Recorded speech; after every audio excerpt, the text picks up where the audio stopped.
안녕하십니까. 진로진학의 나침판의 신동우입니다. 제가 최근에 책 두 권을 썼습니다. 1, 2, 3등급을 위한 대입 필수 노하우와 3, 4, 5, 6등급을 위한 책인데, 그것은 제목을 중위권을 위한 대입 역전 노하우라는 책명으로 책을 냈습니다. 중위권을 위한 것은 앞으로 2주 있다가 나올 것이고요. 상위권은 이제 오늘부터 아마 서점에서도 곧바로 배송이 가능한 걸로 알고 있습니다. 근데 그 두 책을 내면서 기본적으로 틀린 것들, 그러니까 다르게 작성한 것들이 꽤 많은데요. 그게 이제 대입의 이제 흐름이나 이런 것들은 다 알아야 되는 거죠. 근데 두 권의 책을 쓰면서 이제 제가 느꼈던 몇 가지를 말씀드리겠습니다. 첫째는 이전에도 마찬가지였습니다만, 이제 2022학년도 내년 대입에서는 더더욱 학생들이 대입을 일찍 결정하는 것이 훨씬 더 유리해졌다라는 환경이 조금 더 조성된 것 같습니다. 그러니까 이제 학생들이 대학을 가는 방법은 학생부 교과, 학생부 종합, 또 논술, 실기, 그 다음에 이제 그 수능 정시가 있는 거죠. 근데 이제 상위권들 한 15개, 한 20개 안쪽의 대학들의 경우에 수능 정시로 이제 40%를 선발하고, 그렇지만 실제로 40%지만 대부분의 대학들 에서는 5%에서 7%의 수시 2월 인원이 발생됨으로써 실제로 45%나 47% 전후의 학생들을 수능 정시로 모집을 하게 된다라는 겁니다. 그 다음에 또 한 큰 변화가 학생부 교과 전형에서 학교장 추천 전형이 생기게 되죠. 이러다 보니까 어느 대학은 각각 5명씩, 4명씩 또는 5%, 10% 또는 4% 이런 식으로 선발 인원을 정해서 학생부 교과 전형, 학교장 추천 전형을 신설을 했습니다. 근데 이 학교장 추천 전형은 기본적으로 학생부 교과 전형에 에서 나온 거니까 연세대나 이화여대를 빼고 상위권에서 연세대, 이화여대를 빼고는 나머지 대학들의 경우에는, 그러니까 연세대는 40%의 그 면접이 반영이 되고 이화여대의 경우에는 20%가 면접이 반영이 되거든요. 이러다 보니까 결국은 이제 학생부 교과 전형하면 기본적으로 내신 성적을 위주로 선발하게 되는 거 아니에요. 단 전제 조건은 이렇게 이제 수능 최저의 영향과 하나는 면접 전형이 있게 됨으로써 면접을 잘 보는 학생하고 순위가 좀 뒤바뀌겠죠. 그러니까 이런 측면이 있습니다. 그러니까 결국은 이제 학생부 교과 전형으로 내가 대학을 갈 거냐 아니냐가 중요한 거고, 이걸 좀 더 면밀하게 살펴본다면 대학도 내가 어느 대학을 지원할 것이다라고 하는 것들이 어느 정도 윤곽이 나와야 전략을 세우기가 편하다는 거죠.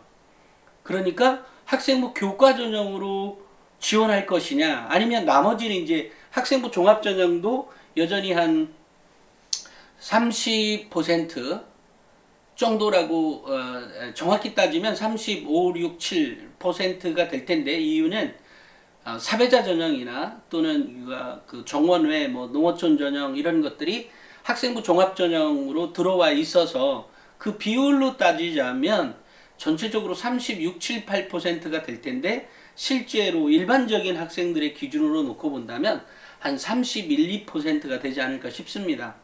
그러니까 그 인원만큼은, 그러니까 아까 학생부 교과 전형은 10%만 선발하는 거고 학생부 종합은 30%니까 일반고의 일반적인 상위권 수준의 학생들이라면, 내신이 최상이 아니라면 아무래도 이제 내신 전교 1등을 쭉 했던 애들이 유리한 거잖아요. 다만 이제 거기에 수능 최저를 붙일 거냐 말 거냐 이런 건데, 그 수능 최저가 사실 1등에 해당된다면 각각의 한 2등급 정도는 해야 되지 않을까요? 그럼에도 불구하고 보통은 뭐 2개 2합 4 내지는 3합 6 뭐 이런 식으로 돼 있고, 거기에 이제 뭐 의치안이나 약대의 경우에는 뭐 약 간호사 간호 그 간호학과 이렇게 간호학과를 뺀 나머지 것들은 대충 이제 요 정도라면 어느 정도 1등급은 좀 그러니까 1.1등급의 학생은 좀 맞춰줘야 되지 않냐, 뭐 그 정도로 설정되어 있기 때문에 학생들이 사실 수능 시험은 복잡하다. 수능 시험은 기본적으로 어느 전형이든 마찬가지지만 준비한 학생이 유리합니다. 지역적인 경우에도요, 준비한 학교가 유리합니다. 그러니까 뭐 학생부 종합 전형이 됐든 학생부 교과 전형이든 준비한 학생에게 유리하게 설계되어 있는 거예요, 기본적으로. 그러니까 준비한 학생에게 유리한 전형으로 설계되어 있기 때문에 결국은 내가 학생부 교과로 갈 거냐 종합으로 갈 거냐, 내지는 교과로 간다고 하면 뭐 수능 최저를 어떻게 맞을 거다, 또는 학생부 종합인데도 수능 최저가 있는 대학들이 있죠. 예를 들면 연대의 경우도 수능 최저가 있고요, 이화여대도 수능 최저가 있습니다. 학생부 종합인데 상위권에서. 또 뭐 그렇게 따지면 뭐 상위권이라고 뭐 홍익대까지 치워준다면 어찌됐건 홍익대 역시도 수능 최저가 있는 거죠. 뭐 홍익대야 늘상 있어 왔으니까 뭐 그렇다 치고요. 어찌됐건 이렇게 전형을 빨리 설계하는 것이, 그러니까 대학을 내가 어느 대학을 갈 것이냐를 정하는 것도 일찍 정해놓는 것이 유리하다라는 거죠. 학생부, 물론 이제 이것은 현재 자신이 갖고 있는 내신 성적대와 현재의 모의고사 성적이 어떠냐에 따라서 달라질 수가 있는 거죠. 경희대도 수능 최저가 있네요, 학생부 종합전형에서. 그러니까 이렇게 대신에 이제 2합 4인가요? 3합 6인가? 어찌됐건 그 정도일 것 같은데, 이렇게 하니까 자기가 수능 공부를 얼만큼 해내야 되는 것인지 뭐 이런 것들이 어느 정도 윤곽이 잡혀야 되겠죠. 그러니까 이 수능 최저 조건과 내신 성적을 이걸 양쪽을 다 맞춰야 되는 거 아니에요. 그러니까 이런 측면이 있어서, 그뿐만이 아니라 또 이제 그 간호학과의 경우에 굉장히 인기 학과잖아요. 물리치료학과나 이런 학과의 경우에 이제 그 서울권은 그렇지만 이제 지방권에 있는 그나마 좀 괜찮은 대학이라고 생각하고 있는 대학들이 거의 물리과 구분 없이 선발하는 것처럼 선발되어진다는 거죠. 예를 들면 수능 최저 조건을 보통은 이제 간호학과면 자연 계열이다 보니까 미적분과 기하 같은 것들을 미적분과 기하가 수능 최저의 조건으로 들어가 있어요. 서울에 있는 또는 괜찮은 수준, 뭐 예를 들어 지방 국립대라든지 이런 서울 상위권 대학들은 그런 식으로 되어 있는데, 여기에 이제 지방 그 밑에 이제 사립대들의 경우에는 확통이나 사탐의 경우에 수능 최저를 둔 대학들도 있는 거죠. 그러니까 이러다 보니까 야 공부나 열심히 해, 대학은 뭐 그때 이후에 생각해 보자. 그러니까 이렇게 설계하는 것이 아니라 미리부터 나는 어느 대학 정도는 갈 거야, 여기에 목표를 두고 있으니까 나는 수능은 어느 정도를, 그러니까 수능 최저는 어느 정도를 맞출 것이고 내 내신 성적은 어느 정도를 유지할 것이고 나의 활동 범위는 어디까지 할 거야 라고 하는 것들을 미리 세팅해 놓는 방법들이 매우 중요해졌다 라는 거죠. 그러니까 이전 연도보다 더 중요해진 거죠. 예전에는 뭐 그렇게 안 했나요? 다만 예전에는 학생부 종합전형이 무조건 메인이 돼서 움직였다면 이번에는 10%라고 하는 서울대를 제외한 각각 모든 대학이 그러니까 예전에는 학생부 종합전형만 선발했던 뭐 서강대, 성균관대, 경희대, 이런 연세대 이런 쪽의 대학들조차도 이제는 또 동국대 이런 쪽의 대학들도 결국은 이제 학생부 교과 전형으로 10%를 넣었잖아요. 또 하나는 이제 동국대의 경우에는 이게 얘기가 나와서 떠오르니까 얘기하면, 동국대의 경우에는 학생부 교과이지만 서류가 40%가 반영이 되거든요.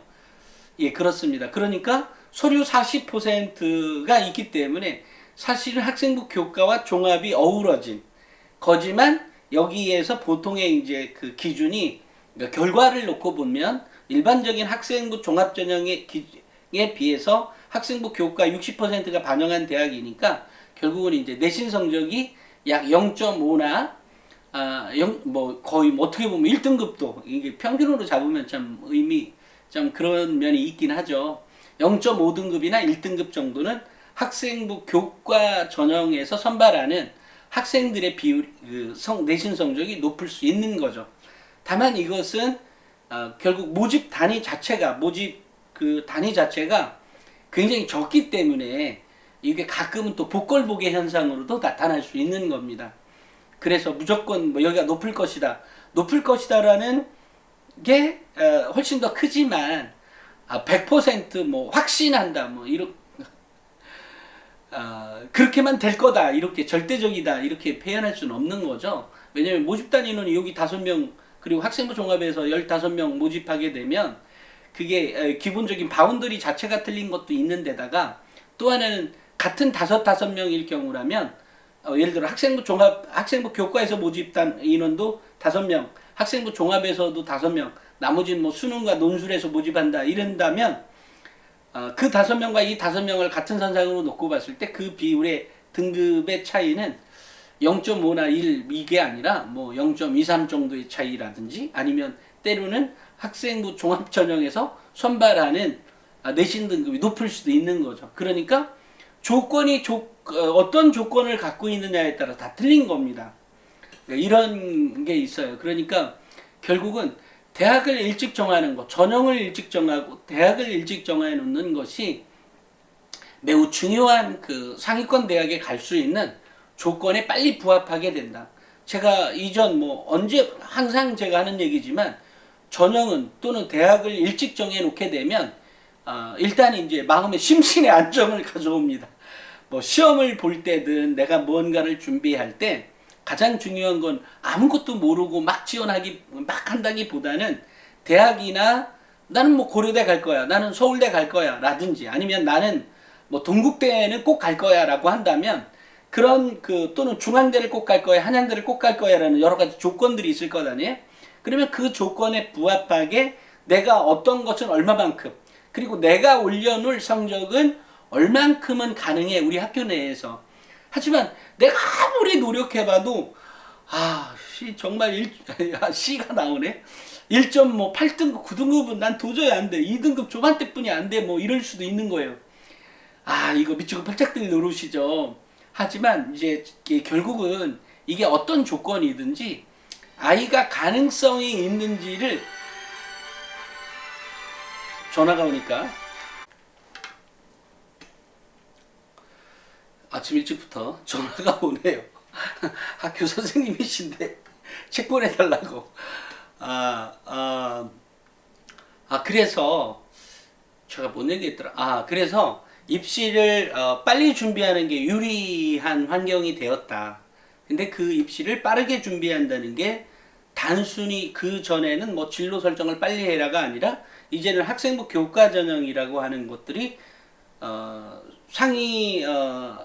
각 상위권 대학들이 10%를 무조건 선발하게 되니까 그 인원들이 이제 어딘가에서 빠져나갈 거 아니겠어요. 이러다 보니까 나의 현재의 위치에서 대학을 어디를 선택할 거냐. 또 학생이 요 얘기였구나. 학생이 내가 몇 등급까지 더 올릴 수 있다 없다에 대한 것도 어느 정도 나와 있다면 근데 여기서 중요한 건 학생의 동의 부분이 필요한 거예요.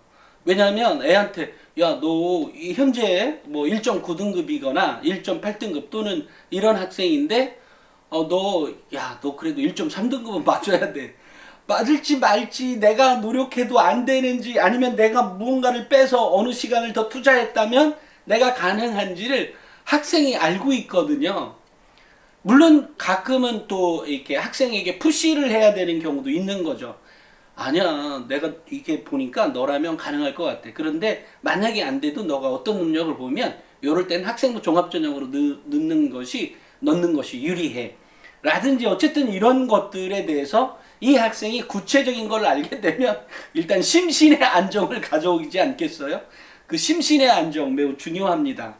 그래서 제가 늘상 우리 학부모님들에게 자녀와 대화를 많이 나눠라.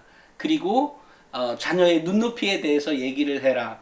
그리고 이제 그 눈높이가 같아지면 이 학생이 이 엄마 아빠에게 가슴에 문을 열게 되죠. 엄마가 내 적인 줄 알았어. 여태까지 매번 나한테 푸시만 하는 줄만 알았는데 알고 봤더니 나를 이렇게 이끌어도 주네? 라고 하는 것들도 생기게 되는 거죠.